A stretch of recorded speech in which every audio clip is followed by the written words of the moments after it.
Welcome to the podcast. And we want to welcome special guests today, plural. We want to welcome Dr. Tanisha Wells to the podcast and Minister Donnell Wells. Without further ado, I want to bring Dr. Wells on.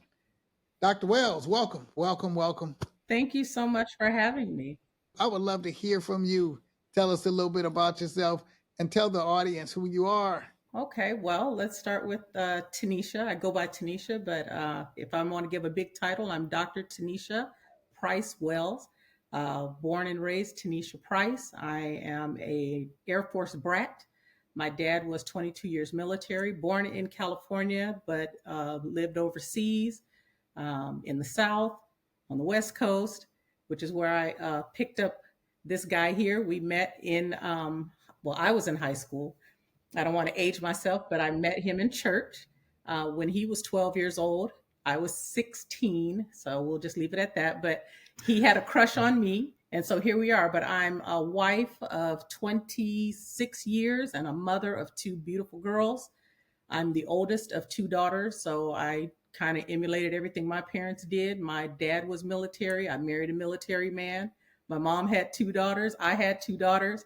So I'm just following a very beautiful roadmap. My parents have been married 53 years, still going strong. And so Donnell and I try to emulate that a lot. I work in higher education. I'm currently the executive director of student finance and revenues for a medical college.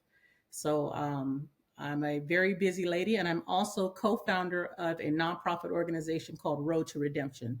And what we do there is we assist people that are looking for a second, third, fourth chance on getting their life together, whether they were incarcerated, veterans trying to navigate the civilian world again, people that have been unhoused and getting back on their feet, and women that or men that have been in domestic violence situations and are looking to start fresh. And so we help them, put them on the path to redemption, getting their life together, education, housing, medical, mental health benefits.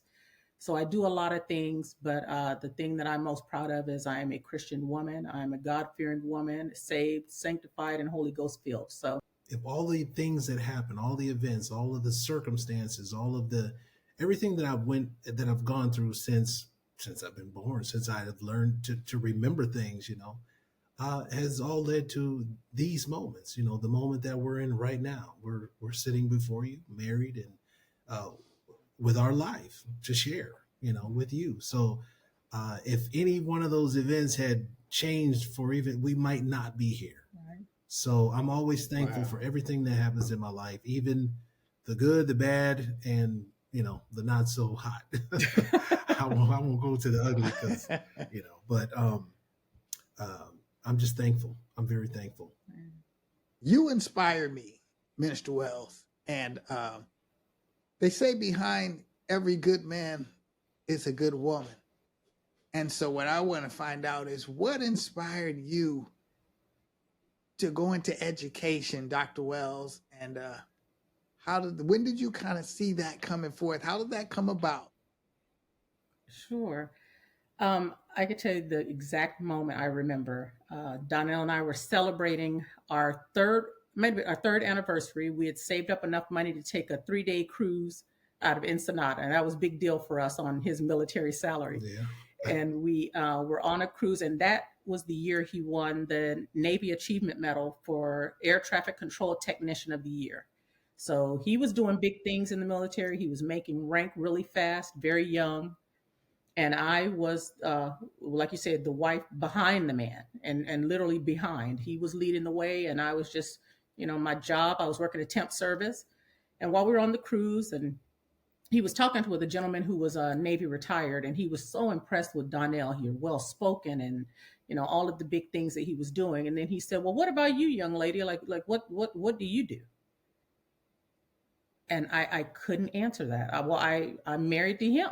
And he said, but what else? Like, did you go to school, or what do you do for a living? And I couldn't think of anything. What was I contributing? What was I doing? What could he speak about me if he was introducing me to someone? And I couldn't think of it. He said, well, you need to do something, young lady. Think about going back to school. And that's where it started. So I made it my mission to go back to college. Got my bachelor's degree, and I worked at a college as a temp. And I said, well, maybe I'll get hired on and get the tuition remission and go to school for free. And I've been doing that now for 22 years, I believe. Mm-hmm. So I got my bachelor's degree in business management. I had my own event planning company, so I love hosting and parties and entertaining. So I started doing that for a while, and then I realized while I was working at the university, there's a lot of people that want to go to school and don't know how they can pay for it, how they're going to find the time to do it. Because like me, I didn't get to complete my degree right out of high school. And so you figure, well, that time has passed. And so, I better just get in that workforce. But we're going to be in the workforce for a very long time. So the only thing that was passing was time. So I want people to understand that you can go back to school at any age. At the time I graduated with my bachelor's degree, I was 30 years old. And you know what? Just to interject, yeah, sure. She was the reason why I went back, because I did have the Montgomery GI Bill, and a lot of that was one of the big reason why I did go to the military, because they provided the funding to go to school. So, I had always intended to go, but then when she worked at the college, I was like, well, I'll just go there, because it's kind of like, it's all in one package. You don't have to go here and there. You can go right where she works, and we can get in the program and just take a fast track to getting this degree. And it was a long, arduous road, and a lot of times we helped each other out on assignments and things like that. It's going to school as an adult is a lot different than going to school straight out of high school. Going to college straight out of high school. And when you're a working adult and throw kids in the mix, along with your job, obviously your job and the kids, it makes for a very busy schedule. So a lot of weekends are gone, a lot of nights are gone, because you're working, you're studying, you're writing term papers, and you're just really busy. So a lot of your time gets taken up, and we tried to encourage our children if you're going to do college, do it right after high school if you can, because you don't have anything else to worry about. You don't have rent, you don't have car payment, you don't have the cares of life. Only thing you have to do is go to school, do well, graduate, and get on with the next part of your life. Mm-hmm. But I had a lot of students. I worked in the financial aid office, and so I saw where the biggest challenge is, how am I going to pay for school? I don't want to be in debt. I don't know if I can qualify. And so for me, I'm a problem solver. And so showing people, this is how you can do it. And yes, there may be a loan involved. Yes, there may be, some applications, a lot of applications that you have to fill out. You might have to write some essays, but you look at the balance and the payoff. And for us, every time we took a course and passed a course, we were proud of that fact that, okay, we're one step closer to getting these degrees. And so for me, it became more of a challenge that I wanted to overcome, getting my bachelor's degree. Once I got that, I was okay. I think we're good. I got the bachelor's degree. Yeah. Then you think, well, I got that one. I might as well, go one more. Mm-hmm. So then we went again. So I went back and got my master's degree. And when I got okay, Donnell, now you have to get your master's degree, because I kept remembering the guy on the cruise. Now I have a master's degree. You have a bachelor's. Well, what is it that you do? Because now we're kind of, I didn't want us to ever be out of balance. You know what? I want to take him with me as high as I can go. He takes me with him as far as he can go. And so for me, it was just, I just wanted to do everything in excellence. And there's this quote that I always like to quote with Nelson Mandela. And he says that education was the most powerful weapon we can use to change the world. And so for me, it's, you hear knowledge is power and being educated. And I went into it just to get the bachelor's, but then I felt empowered once I was able to accomplish that I could also go on and get the master's. And then somehow I enrolled in a doctorate program on a whim, because I worked at the school. They had a class that was starting. Tanisha, you should do it. Oh no, my kids are in school.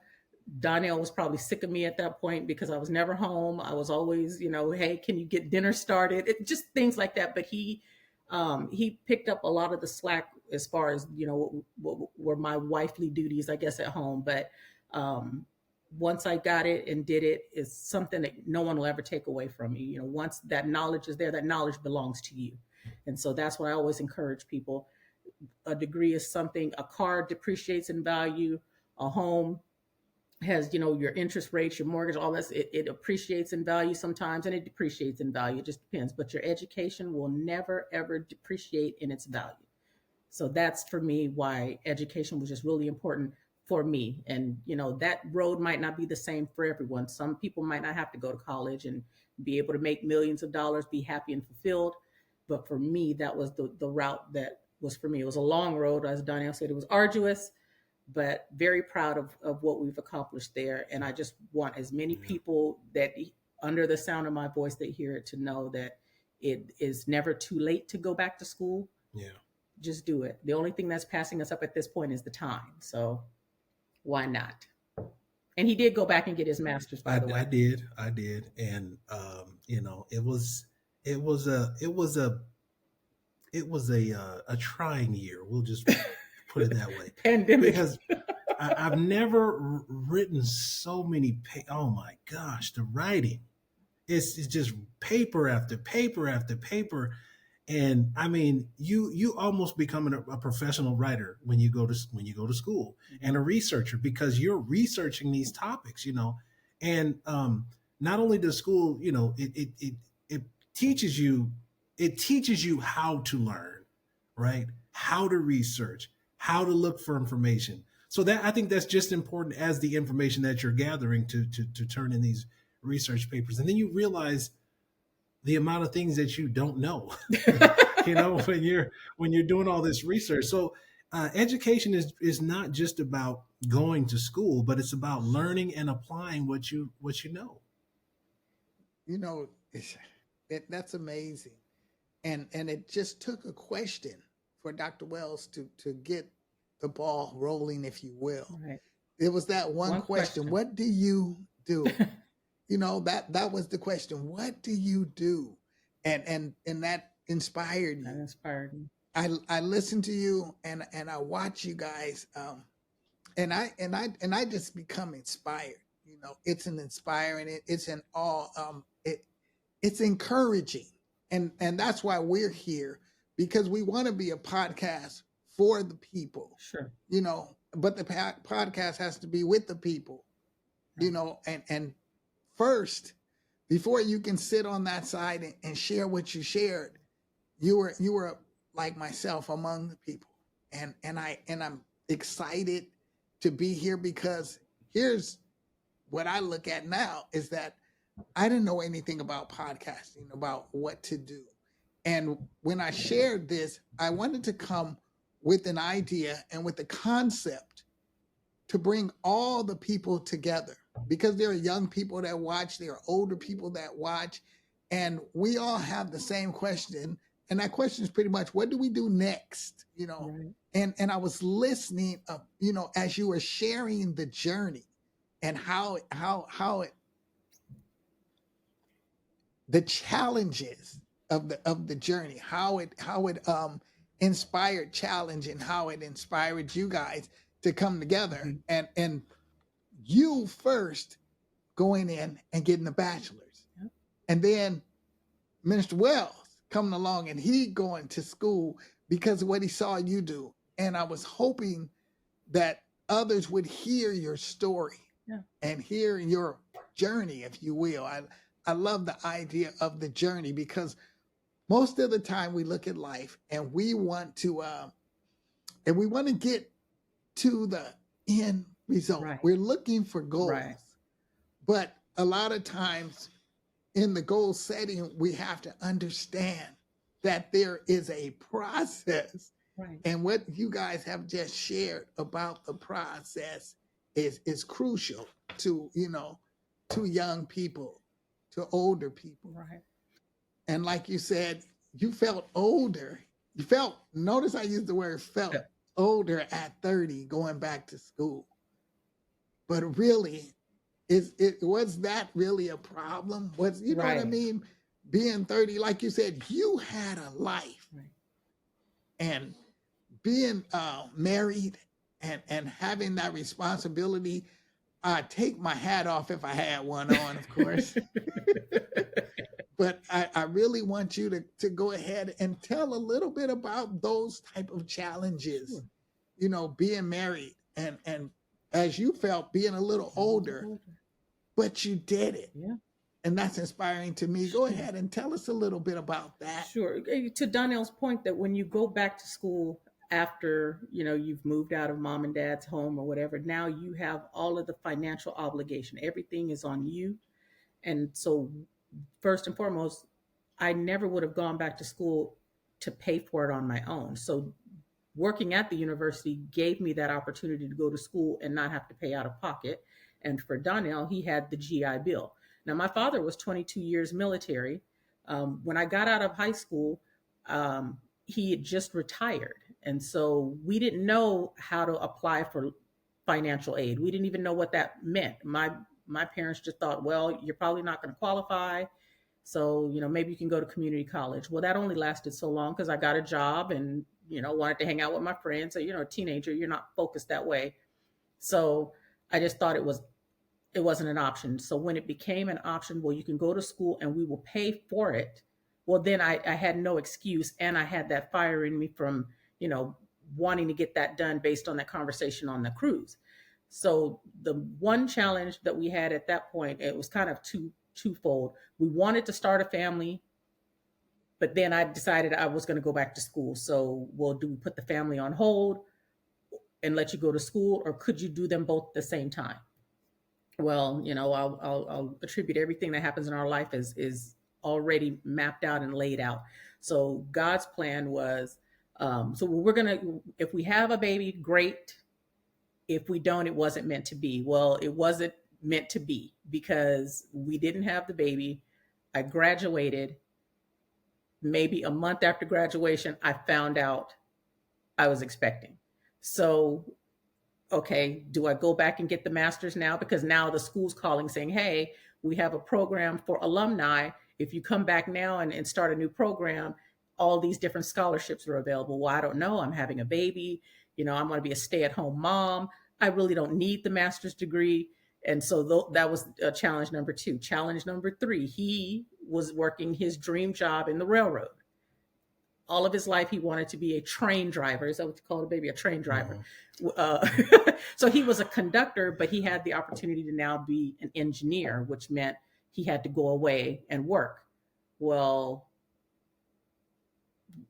should I start a master's degree now? The baby's here, he's leaving. So then we had to kind of talk through those things. What is the best thing for us, where our family is right now? Is going to school selfish right now? Yeah. So I felt a lot of guilt. Well, I'm kind of on a roll, and once I got my degree, I moved up at work. So if I get the master's, I can move up again. So was I being selfish? Was always in the back of my head. And then I have this new baby that we've prayed for. We were married 10 years before we had our first child. So it's okay. Should you stay home with the baby? So all of these emotions are going on, all of these thoughts, these feelings. And Donnell always encouraged me, go back to school. It'll be taken care of. We trust God in all things. Let's pray about it. Let's see what God has to say. Right. Because he will open up doors, he'll make the way, and you have to know it. Faith is the Bible describes faith as the substance of things hoped for, the evidence of things not seen, right? It is a substance that you use to believe God. That's what it is. So if you either believe him or you don't, but a lot of times as humans, we'll pray about something and then we'll take it right back because he's not moving fast enough, or he's not moving in the way that we want him to. He's not doing it how we think he should do it. So it's okay. I'll take care of it. We might not say those words, but our actions say that. Right. But we have to remember that life is a dynamic. I don't want to call it an organism, but I mean it is alive. It's your life, Evolving, but always it's changing. dynamic. Nothing is the same. It doesn't say if you're static in life, you have problems. If you're not moving and you're just stationary, Right. there's something wrong with you. And I don't mean that in a demeaning way. It's just that most people are looking to do something, to be active, to be involved, to be, led into something greater or better than where they are. They are, and if we're not doing that, we're either just lazy or and I don't want to be lazy. She's not lazy. I don't want our children to be lazy.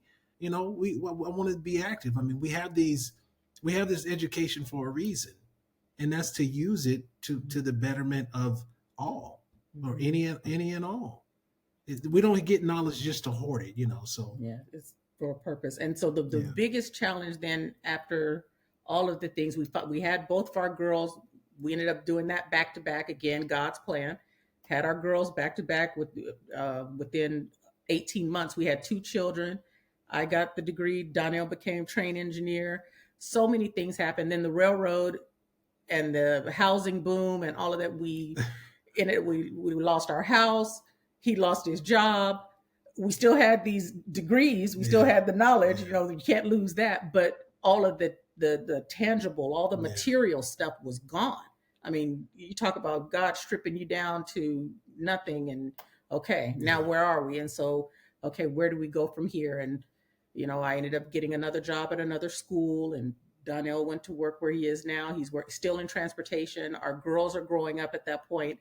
And now you have new goals. Okay, we want to be homeowners again. I want to move up in this company now. I want to, all of these things. And then again, here comes the degree conversation knocking again. Well, what about getting your doctorate? And if you get the doctorate, there's no more degrees. This is my last one. I promise, Donnell, I'm not doing anything. This is it. And they're going to pay for it. It won't cost us anything. And what do you know? The school then closes.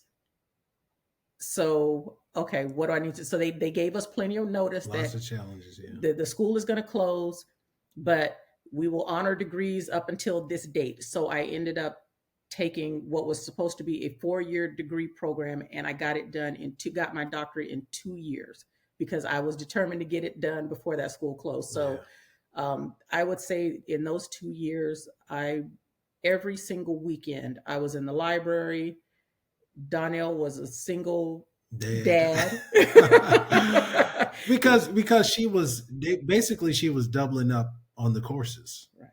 So it was if there's full time, she was whatever the level above full time student, whatever that is, that's what she was. Double time student. So I'm picking kids up, dropping them off, taking them here, taking combing them there, hair, dropping off at all of it, grandmother's houses. But that's what you do. You pick up where there's deficiency, and it's not because we're lacking the ability to be parents or anything like that. But you guys are trying to attain certain goals, right? Mm-hmm. So you have to be supportive of each other. You have to, because it's a family. You guys are a unit. So if I don't support her and if she doesn't support me, our family's going to fall apart. Well, he definitely did that. He definitely supported. And then at the end of that, walking that stage, being hooded, having my husband, my daughter seeing me do that, my mom and dad there, it just really, it's a testament to there are no excuses except that you just don't want to get it done. And so if there's something that you want, and God opens those doors. And I tell students all the time, I know in the workplace, there's a lot of times you can't mix the two. You can't talk about religion and politics and all of those things. But I've had such great opportunities in counseling students and students that have to drop out of school for various reasons, or, I really want to go to school. I just don't have the money, or, this may not be for me. Continue to go. Don't close the door yourself. Right. And that was the thing for me. A lot of times I would just come home. I would be in tears. I'd be crying. Donna, I don't think I'm going to be able to finish this. And well, why won't you be able to finish it? As long as it's something external, you can't control it. But what you can control is your approach to how this is. You know, if you need to go take a nap, go take a nap. If you need to go, outside and scream, go outside and scream. Go run the block. He used to tell me all the time, go outside and walk, take a walk. Anything that he could do to encourage me, he did. And like I said, you don't close the door that you can't close a door that God has opened. Right. And he used to say that to me all the time. You didn't even open the door. You didn't ask for this. This door was open for you. This is all Christ. Keep Christ first. You got this. And when I walked the stage, I remember hearing somebody, I love you, Dr. Baby. And I was like, I know that voice. It was done. And so at that moment, it was like, it all came full circle for me with the kids there and Donna there. You know what? This degree is for us.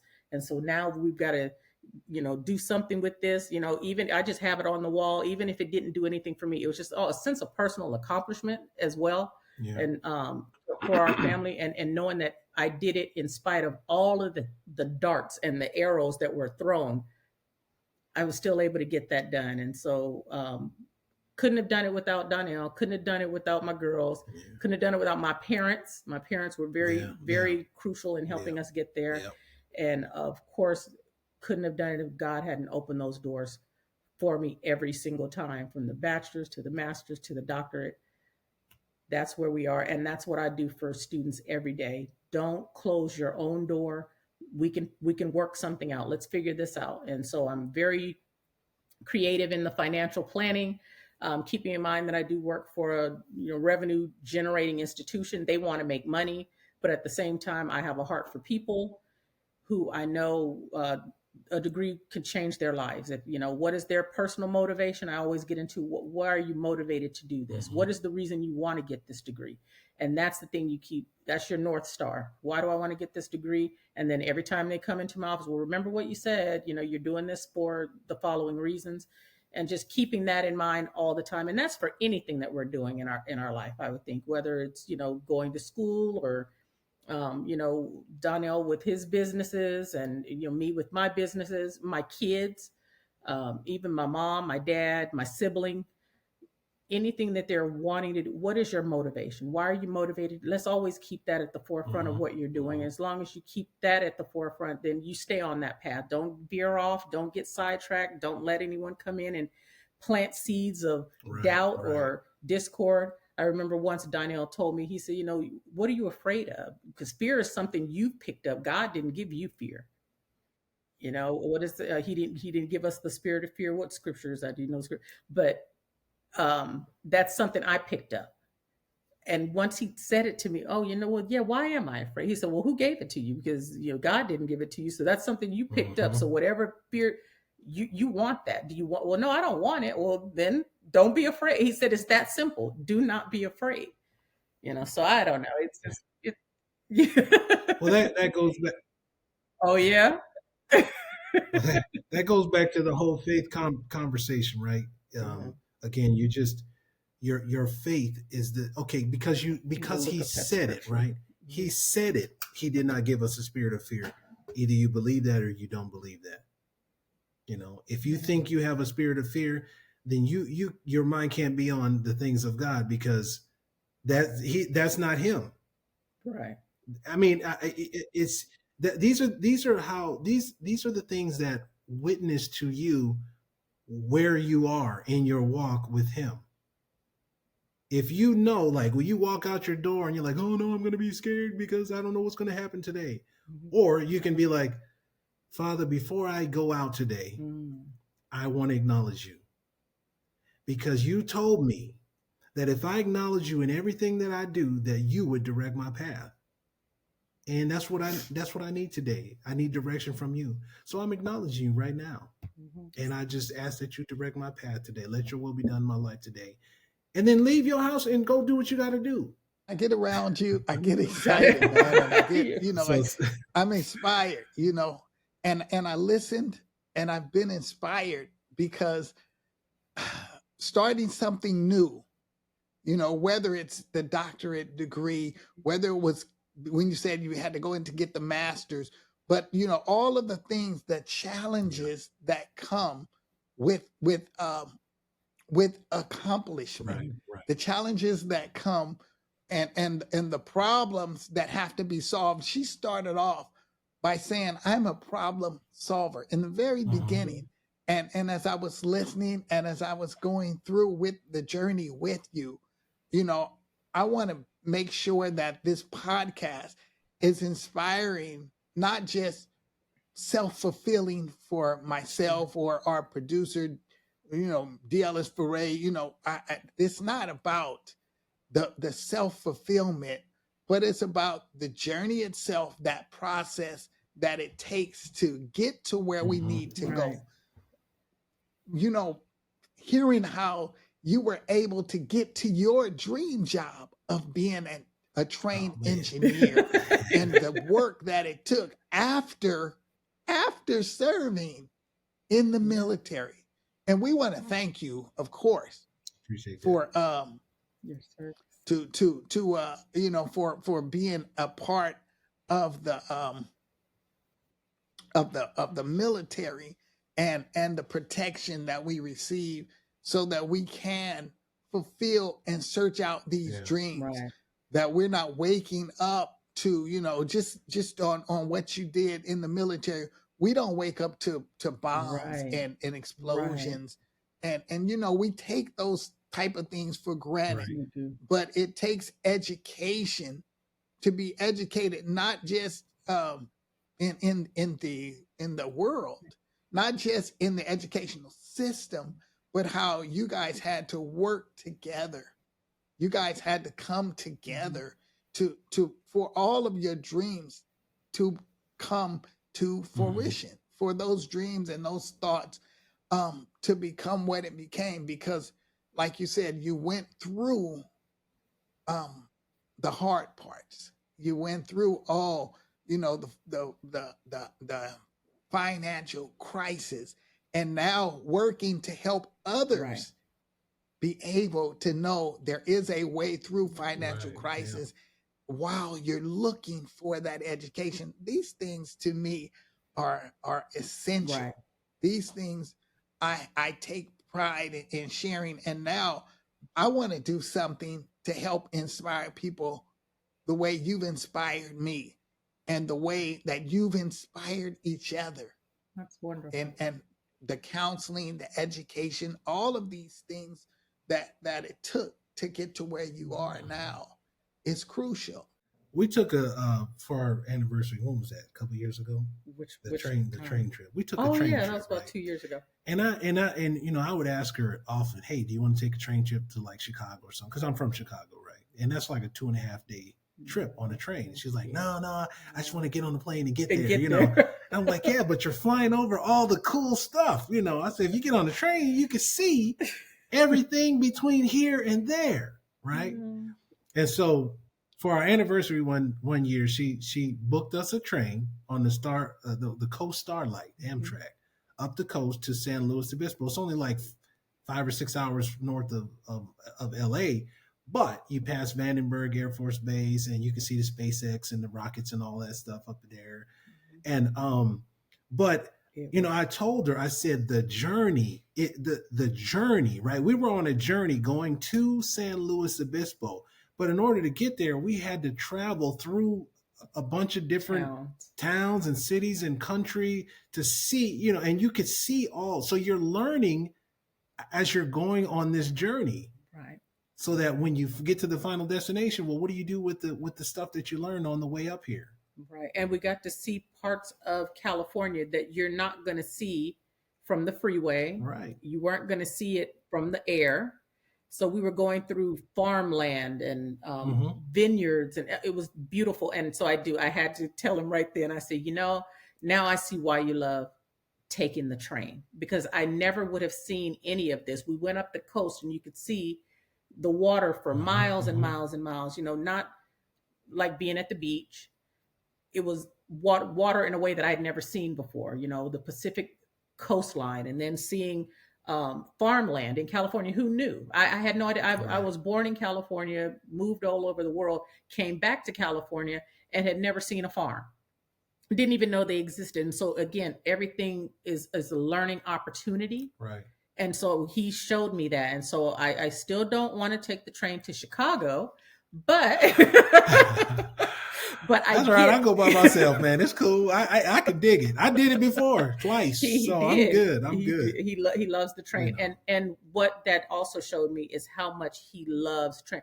And so I love him, and seeing him, he was so excited to show his girls and show his wife.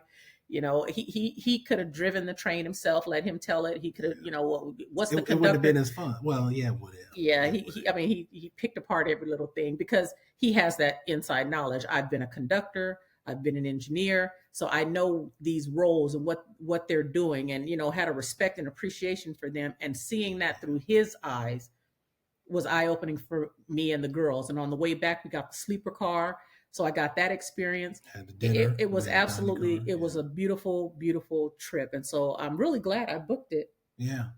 But I liken it unto any journey that you take in It life, was it was especially okay. So our destination is the doctorate or the master's, because I don't know if I'm gonna go back and get no doctorate, brother. I told him he should get a doctorate in ministry.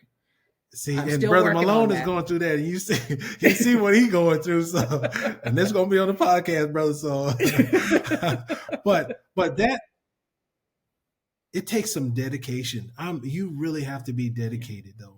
You know, but again, it's part of the journey, and all of the things that you learn on the way to the degree is the stuff that you'll be using, you know, to validate this degree. And then sharing it with others and bringing others up with you or along with you, Mhm. that desire to do the same. And I've been able to help many people who just didn't even think getting a degree was something that they could ever do. And so, you know, my best friend and I growing up, we set out to go to college. Unfortunately, like I said, our parents didn't know how to help us navigate it. But once I knew better, I called, okay, now I know how you can do it too. She has her degree. And so that's kind of the thing. Anyone that attains any, what are you doing with that as well? I know, yes, it was a personal goal for me, but who else? Right. Who else can we share this Right. information with? You know, whether you're in real estate or, you know, if you know money management, whatever this, what are you doing with that information, and how are Right. you helping use it for others, helping others to gain that same knowledge? You know, we're not going to hoard it for ourselves. You know, that's it's not godly. And you know, from a I want integrity as well. And so for me, that's one of the things that who else can we help with this information, with this knowledge, what we've done? We've already gone through all the rocky stones in the past. We've picked all the rocks out of, now we're making it smooth so that there's others that want to go Right. on that Right. path, don't have to navigate it the way we did. We figured out the you know, what's behind the bushes, and don't go this way. That door, don't even try to open that one. Let's share that with others and bring others Right. along. Exactly. And that's the whole idea of the journey, is to bring others along. And as you know, we kind of close it and come down and we look at it, you know, the idea is to be inspired. There's so much that we've shared, that you've shared today, that I would like to dig more into. Well, you know, I'm looking up a scripture to close out, right? It says, "If you had repented at my rebuke, then surely I would have poured out my spirit on you.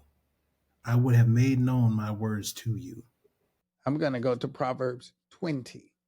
Proverbs 20, verse 18. Plans are established by counsel. So make war only with wise guidance. And what the scripture says to me, you know, that we need counsel. We need education. We need to be put in a direction. We need to be counseled in a direction. I love what the gentleman said to you. What do you do? Most people don't look at that as counsel, Right. but it makes you have to take an introspective look at Yes. yourself and counsel within. Yes. Counsel within and be educated by what's around you. And right now around me is the doctor, Tanisha Wells, and my man, the minister himself, Donnell Wells, we love having You you. being We here. love Thanks. being here. And we love the word of God. Amen. I love what she said about being a woman of God. And so today, again, thank you for being here with us, Dr. and Minister Wells. Thank you. And please come back and join us again. I'd love to. Thank you Yes. so much. All right. Take care. All Thank you for right. having us. All right. God bless you. We'll see you soon. See you Thanks, soon. everyone.